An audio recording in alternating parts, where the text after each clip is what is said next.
Hey guys, welcome to Homesteading Through Our Eyes. It's our next update on our homesteading yurt adventure. We've been living full-time in our yurt for over 14 months now, and we got a break in the weather. You can see the thermometer here. It's 60. It's February 5th. So we're out enjoying the sun and the warmth, and it's always nice to see our chickens getting some sun out on the deck. So here's what we've been up to.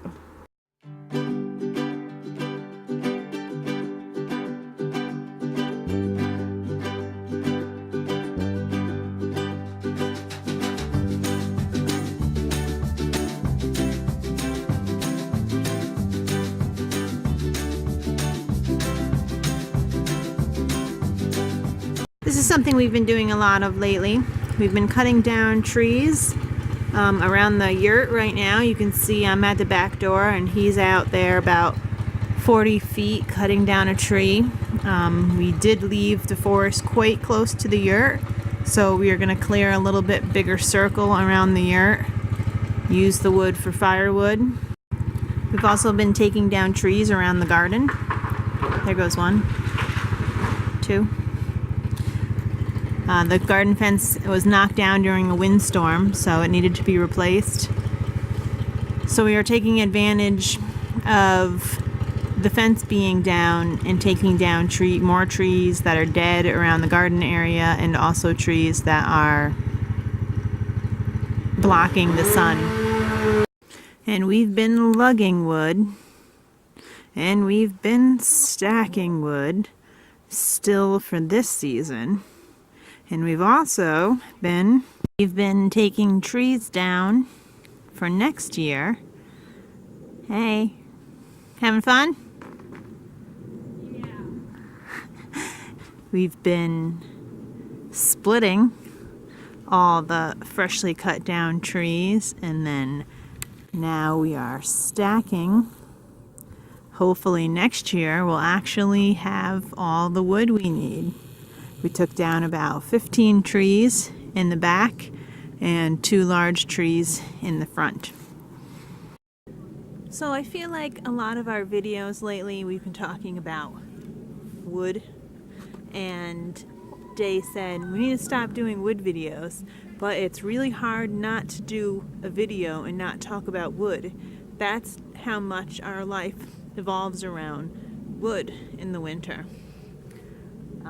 In the fireplace or the wood stove, our life, depends. It revolves around the wood stove.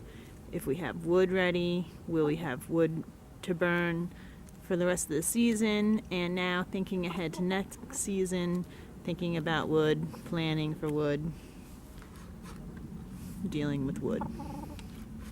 So it's hard.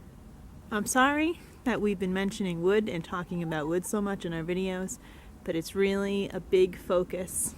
I really can't stress how much our lives revolve around wood.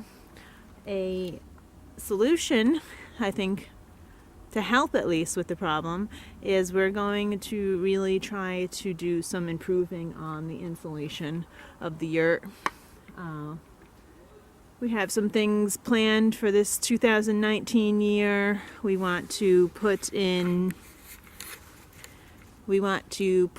more insulation around the yurt. We want to put the side cover on a little bit better because it really has some gaps here and there from poor installation. The drip edge needs to be replaced. It's allowing moisture to get up into the yurt and create a mold problem. And better quality wood, I think, will help a lot more. Some of the wood we use hasn't been the best quality wood, but I think with these 15 trees we took down, most of them are sugar maple, which is a good wood to burn.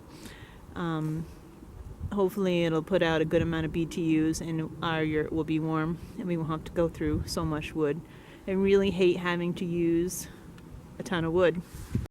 I really don't want to have to take down 15 trees every single year in order to keep our yurt warm for one winter season.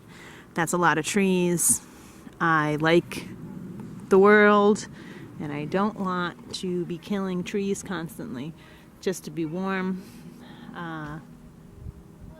So I'm looking for something else I could possibly do, or a way to use at least less wood. I like our wooded property. We have 4 acres of very mature wood. You can see how tall they are. They're at least, 80 to 100 feet tall without a lot of branches, which makes it great for firewood. But we really don't want to see our whole 4 acres look like this. So any hints, tips, things we can do beside from actually going and buying wood, because we really don't want to have to do that. So this winter compared to last winter has been way easier.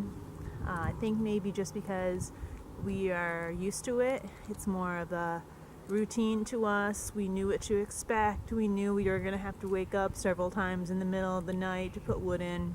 It wasn't a surprise, and it really went quite easy. We had some really cold snaps, and it kind of felt like, we survived the storm. We made it through because we were 100% responsible if we were going to die or not die. Whereas maybe in a normal house, you don't feel like you really survived the storm because your thermostat's going to keep you alive. So it felt good. Things feel a lot different living in the yurt than in a normal house, and we can feel that spring is coming. The days are getting longer, and it really 100% affects our life living in the yurt. So you get a way more connection to nature.